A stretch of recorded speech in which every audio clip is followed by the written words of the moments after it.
प्रेम प्रणाम जी सुंदर साथ जी। कल कीर्तन ग्रंथ के 71वें प्रकरण का मंथन कर रहे थे, पर कुछ चौपाइयां शेष रह गई थी।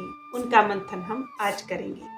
महामती जी कहते हैं, मायने रुजू सब इनसे तौरेत दई है जित, होत पहचान खुदाई की इन गिरोह की सोहबत। मामती जी कहते हैं, इन्हीं श्री प्राणनाथ जी के द्वारा ही कलश अर्थात तौरेत ग्रंथ का अवतरण हुआ। सभी धर्म ग्रंथों, वेद कतैवों के अनसुलझे रहस्यों का स्पष्टीकरण इन्हीं से होता है। इन ब्रह्म सृष्टियों की संगति करने से ही सबके प्रियतम श्री प्राणनाथ उस अल्लाह ताला, उस प्रियतम पर ब्रह्म परमात्मा की पहचान होती है। सुंदर साथ जी, वैसे तौरेत ग्रंथ ताऊत के अनुभव के द्वारा लिखा गया एक ग्रंथ है, जिसका खुलासा महामती श्री प्राणनाथ जी ने कलश ग्रंथ के रूप में किया है।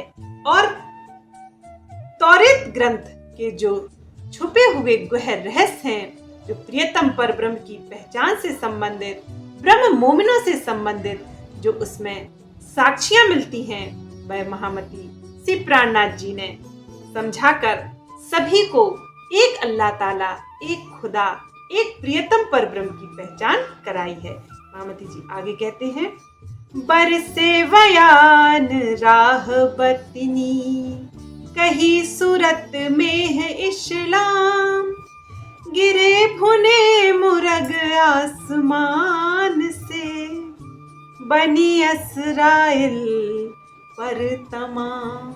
कहते हैं, कुरान हदीसों में ऐसा प्रसंग है कि इस्राइल की उम्मत अर्थात उनकी जमात, उनके अनुयायी के लिए आकाश से भुने हुए मुर्गों की वर्षा हुई अर्थात निजानंद दीने इस्लाम संप्रदाय के ज्ञान की वर्षा परम धाम की राह पर ले जाने वाली है। सुंदर साथ जी, मुर्ग का अर्थ होता है सुरीली आवाज में बोलने वाला पक्षी, जो हमें जागृत भी करता है, जो हमें निद्रा से भी जगाता है। उसी तरह से ब्रह्म सृष्टियों की सुरीली मीठी बोली अर्थात यह तारतम ब्रह्मवाणी हमें जगाने का कार्य कर रही है। महामती जी कहते हैं, सुंदर साथ को यहाँ इस्राएल की जमात अर्थात श्री जी के अनुयायी कहा गया है। आकाश से भुने हुए मुर्गों की वर्षा का भाव आत्मा को आनंद देने वाली अमृतमयी ब्रह्मवाणी का अवतरण है। सुंदर साथ जी, यही वाणी वह कार्य करती है जगाने का जो मुर्गा करता है।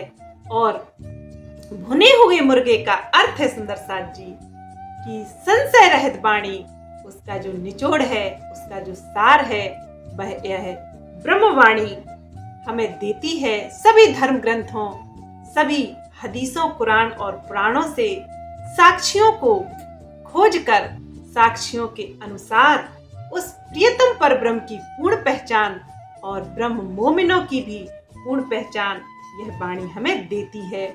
और यही मोह निद्रा और भ्रम से हमें जागृत भी करती है।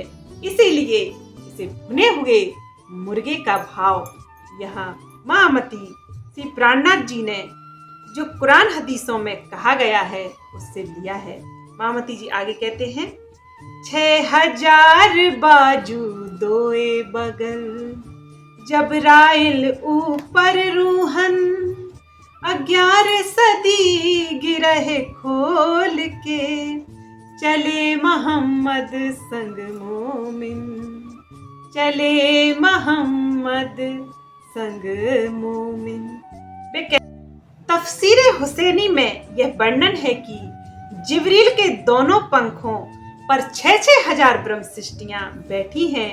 वे 11वीं सदी में टोने की 11 गांठों को खोलकर आखिरी मोहम्मद श्री प्राणनाथ जी के साथ परम धाम की राह अपनाएंगी और उनका जो निज धाम है उसकी पहचान करके वे वहां जागृत भी हो जाएंगी।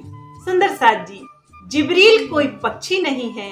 यह जिब्रील उस धाम धनी, उस अल्लाह ताला खुदा, उस प्रियतम पर ब्रह्म का जोश है।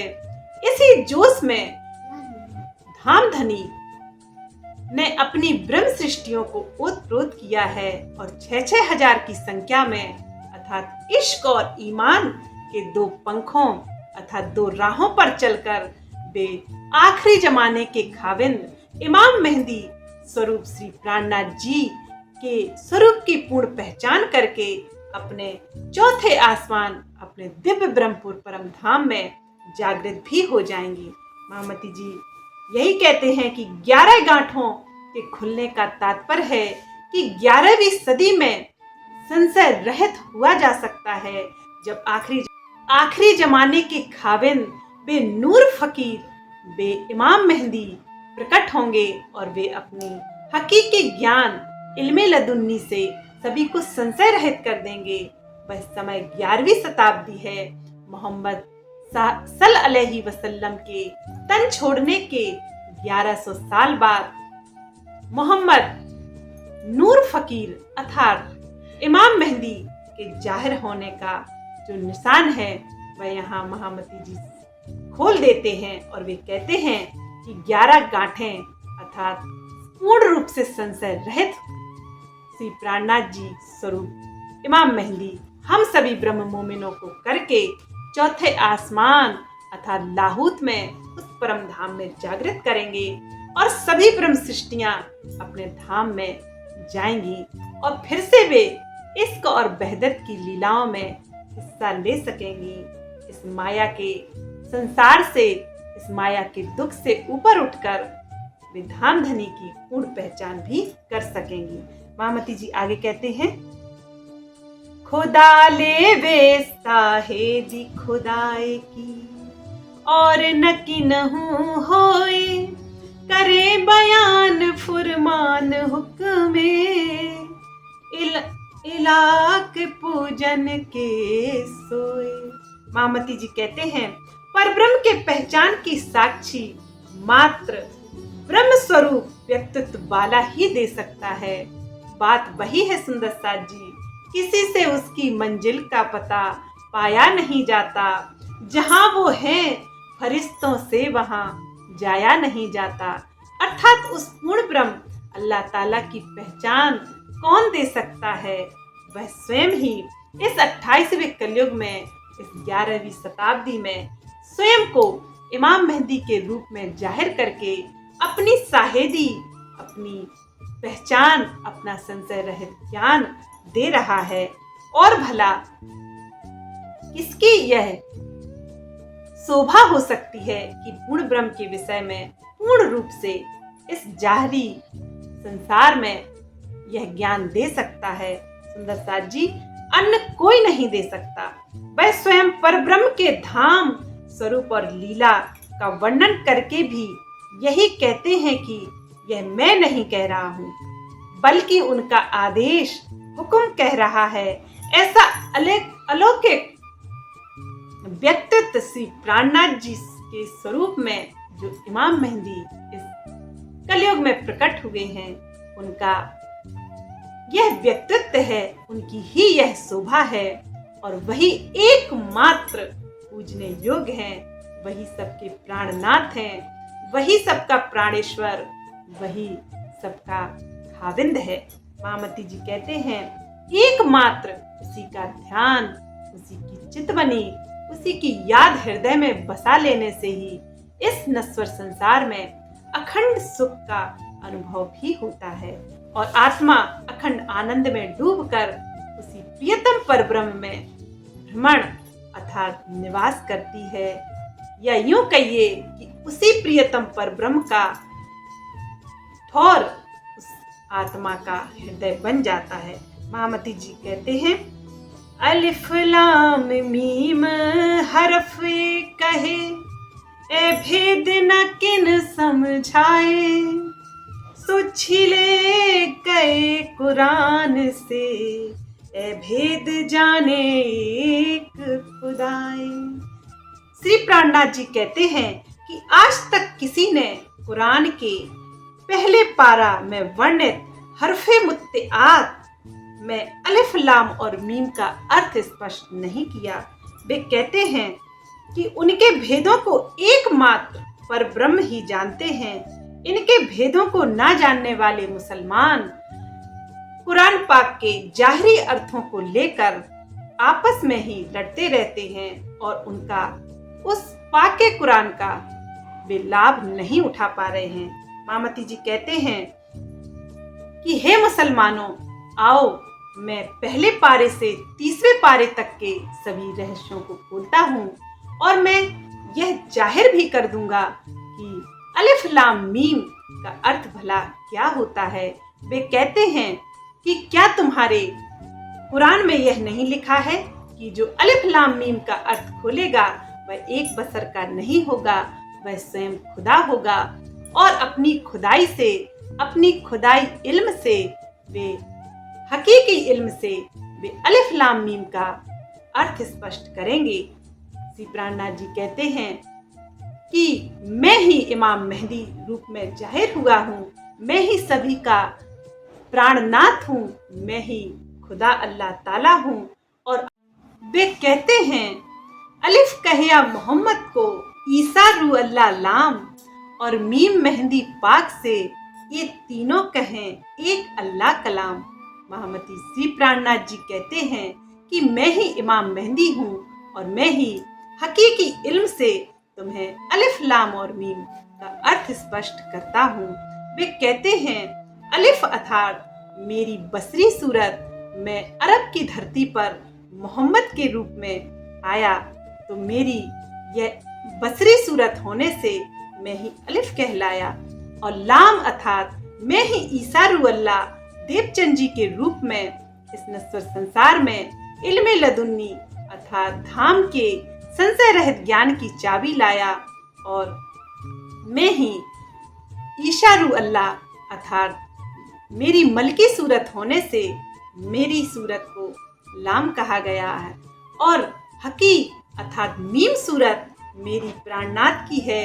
मैं इमाम मेहंदी के रूप में जाहिर हुआ, इसलिए मेरी इस सूरत को मीम अर्थात हकी सूरत कहते हैं। और इन तीनों सूरतों के मिलने से मैं श्री प्राणनाथ जी और मैं ही इमाम मेहंदी रूप में इस 11वीं सदी में जाहिर हुआ हूँ। महामती जी आगे कहते हैं इत हुज्जत ना रही काहू की, तुम देखो यह सुकन, यह खिताब मोहम्मद मेहंदी पे, जिन रोशन किए मोमिन। वे कहते हैं अलिफ कहिया मोहम्मद को, ईसा रू अल्लाह लाम और मीम मेहंदी पाक से, ये तीनों कहें एक अल्लाह कलाम।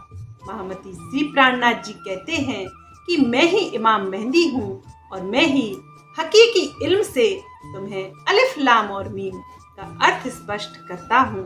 वे कहते हैं अलिफ अर्थात मेरी बसरी सूरत, मैं अरब की धरती पर मोहम्मद के रूप में आया तो मेरी यह बसरी सूरत होने से मैं ही अलिफ कहलाया। और लाम अर्थात मैं ही ईसा रू अल्लाह देवचंद जी के रूप में इस नश्वर संसार में इल्मे लदुन्नी अर्थात धाम के संशय रहित ज्ञान की चाबी लाया।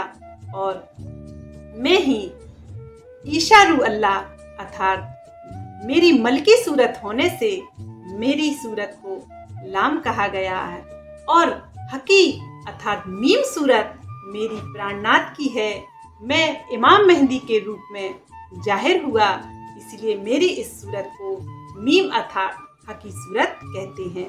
और इन तीनों सूरतों के मिलने से मैं श्री प्राणनाथ जी और मैं ही इमाम मेहंदी रूप में इस 11वीं सदी में जाहिर हुआ हूँ।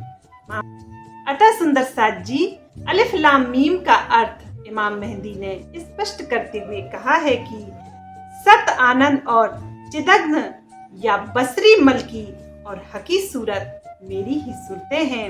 दूसरे शब्दों में इसे मोहम्मद अहमद या मेहंदी भी कह सकते हैं। महामती जी आगे कहते हैं इत हुज्जत ना रही काहू की, तुम देखो यह सुकन, यह खिताब मोहम्मद मेहंदी पे, जिन रोशन किए मोमिन। वे कहते हैं, हे सुंदर साज जी, इन वचनों पर विचार करके देखिए तो स्पष्ट हो जाएगा कि इन हरफे मुत्तेआत में भेद ना खोल सकने के कारण कोई भी खुदाई दावा नहीं ले सका।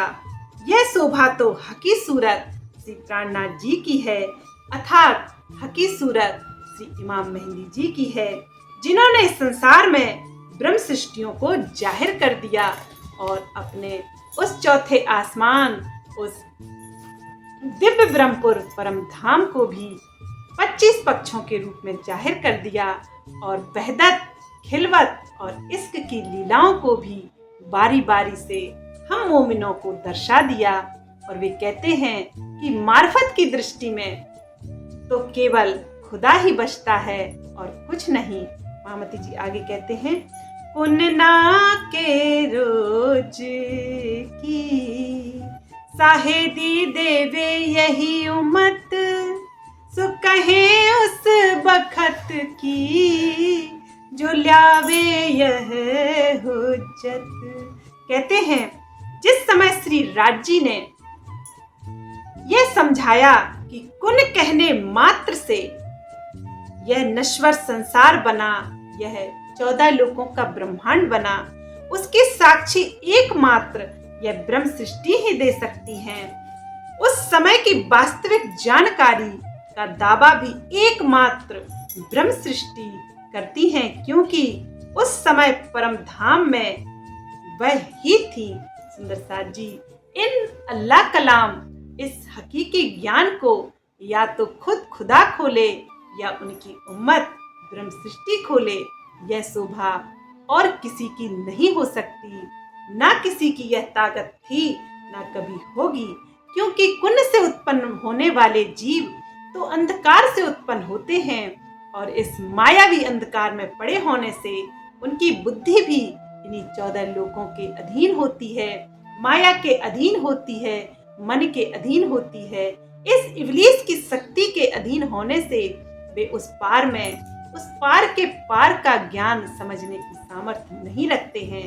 फिर भला वे किस धर्म ग्रंथ से, किस प्रमाण से यह धाम की बातें खोज सकते हैं। यह शोभा तो मात्र उन इमाम मेहंदी स्वरूप श्री प्राणनाथ जी की है और उनकी उम्मत मोमिन अर्थात ब्रह्म सृष्टि रूहों की है। महामती जी आगे कहते हैं, तौरेत आई नूर बिलंद से, आखिर उमद करीबे सक, भई चिन्हार मोहम्मद मुसाफ, जैसे पहचाने ने का हक। कहते हैं, कलश ग्रंथ की वाणी परम धाम से अवतरित हुई है। इसके चिंतन मनन से ब्रह्म सृष्टि शक संशय से रहित हो गई है। इस ग्रंथ से ही श्री प्राणनाथ जी ने कुलजम वाणी, आखिरी वेद, आखिरी पुराण की महिमा का पता चलता है। सबने इस ग्रंथ से ही श्री प्राणनाथ जी को परब्रह्म के रूप में पहचाना। सुंदर साज जी कुरान पक्ष हदीसों के अनुसार जो तौरेत ग्रंथ है उसका निचोड़ यह कलश वाणी है। इसी को पढ़कर, इसी वाणी का मंथन करके पूर्ण ब्रह्म परमात्मा उस खुदा अल्लाह ताला की पूर्ण पहचान की जा सकती है, क्योंकि यही आखिरी वेद है और यही आखिरी कुरान है। वेद कतेब को मानने वाले यह संशय रहित ज्ञान पढ़ेंगे, तभी तो वे संशय रहित हो पाएंगे। नहीं तो इस माया की निद्रा से जागृत करने वाला और कोई भी ग्रंथ और कोई भी पुराण नहीं है। यह कुलजम स्वरूप वाणी हम ब्रह्म मोमिनों के लिए संशय रहित करने के लिए ही उतारी गई है। यह चौथे आसमान की किताब है, यह साधारण वाणी नहीं है। इसीलिए इस वाणी को अल्लाह कलाम या श्री मुख वाणी कहते हैं।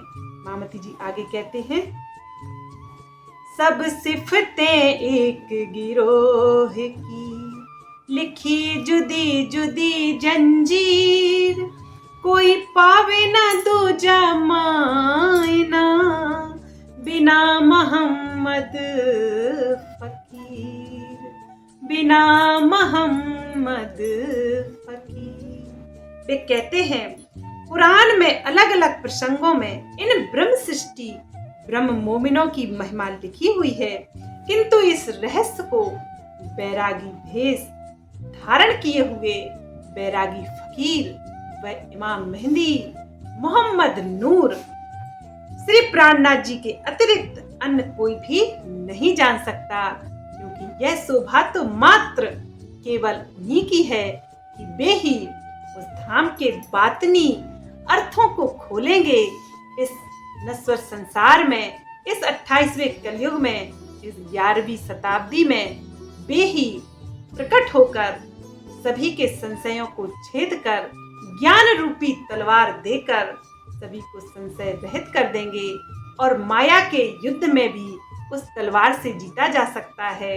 दुखों से ऊपर उठकर उस प्रियतम पर ब्रह्म के स्वरूप को याद करके उसके पूर्ण आनंद में खोया जा सकता है और कोई उपाय नहीं है। सुंदर साथ जी 71वां प्रकरण समाप्त हुआ। बोलिए प्राणनाथ प्यारे की जय। प्रेम प्रणाम जी सुंदर साथ जी।